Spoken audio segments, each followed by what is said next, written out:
ಅನುರೂಪವನ್ನ ಪಡೆದು ನಾನು ಮುಂದೆ ಹೋಗುತ್ತಾ ಸಂದರ್ಭ ಒಂದು ಮನೆಯ ಬಾಗಿಲಲ್ಲಿ ನಿಂತುಕೊಂಡೆ. ಆ ಬಾಗಿಲಲ್ಲಿ ನಿಂತುಕೊಂಡಾಗ ಒಂದು ಘಟನೆ ನಡೆದು ಹೋಯಿತು. ಎಂತಹ ಘೋರವಾದಂತಹ ಘಟನೆ!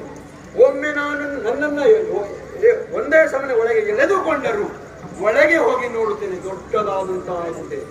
ಆ ಗುಹೆಯಲ್ಲಿ ನಾನು ಪ್ರವೇಶ ಮಾಡಿದ ತಕ್ಷಣವಾಗಿ ಕೆಲವೇ ನಿಮಿಷಗಳಲ್ಲಿ ನನ್ನನ್ನು ಹೊರದೂಡಲ್ಪಟ್ಟಿದ್ದು. ಹೊರಬರುತ್ತಿರುವಾಗ ವಜ್ರ ಕಂಬಕ್ಕೆ ಬಿಡಿದು ನಾನು ಕಾಸಿಗೊಂಡಿಲ್ಲಿ ಬಿದ್ದಿದ್ದೇನೆ. ಅಪ್ಪ, ಏನಿದು ಗುಹೆ? ಓಹೋ, ಇದು ಗುಹೆ ಅಲ್ಲ ಮಹಾಸ್ವಾಮಿ, ಇದು ಯಾರ ಮನೆ? ರಾವಣನ ತಮ್ಮನಾಗಿರುವಂತ ಕುಂಭಕರ್ಣನ ಮನೆ. ನಾನು ಹೋಗಿರುವ